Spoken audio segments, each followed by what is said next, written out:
इस वीडियो में हम ये जानेंगे कि कन्यादान का सही मतलब क्या होता है। दरअसल हिंदू विवाह के दौरान कई सारी रस्मों को निभाया जाता है, जिसमें से कन्यादान भी एक इम्पॉर्टेंट रस्म है। हिंदू विवाह के दौरान पुत्री के पिता द्वारा यह रस्म जरूरी रूप से निभाई जाती है, लेकिन समाज में रहने वाले बहुत सारे लोग इस बात का मतलब नहीं जानते हैं कि आखिर कन्यादान का अर्थ क्या होता है। वैसे तो दान करने की भावना परोपकार, उदारता और त्याग से जुड़ी हुई है। वहीं कन्यादान को भी कई लोग कन्या का दान समझ लेते हैं, लेकिन इसका अर्थ कन्या का दान नहीं है, इससे बिल्कुल अलग है।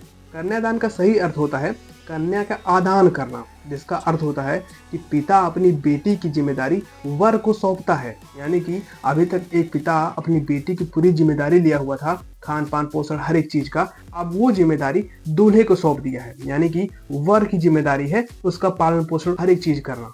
साथ ही वर यह वचन देता है कि वह जीवन भर उसकी देखभाल करेगा। ऐसे में कन्यादान का अर्थ कन्या का दान नहीं समझना चाहिए, क्योंकि पुत्री का किसी वस्तु की तरह दान नहीं किया जा सकता। कई लोग कन्यादान को पुत्री का महादान भी कहते हैं और इसे बहुत ही पुण्य का काम मानते हैं, लेकिन कन्यादान का यह अर्थ लगाना बिल्कुल भी सही बात नहीं है। दान का अर्थ होता है कि आपका उस वस्तु पर से अधिकार समाप्त हो गया है। दान उस वस्तु का किया जाता है जिसे आपने कमाया है या जिस पर आपका अधिकार है। भगवान श्री कृष्ण ने बलराम से कहा था कि कन्या कोई पशु नहीं है जिसका दान किया जाए।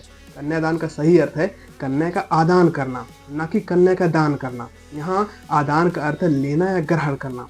कन्यादान के समय पिता होने वाले वर से कहता है कि मैंने अभी तक अपनी बेटी का पालन पोषण किया, जिसकी जिम्मेदारी मैं आज से आपको सौंपता हूँ।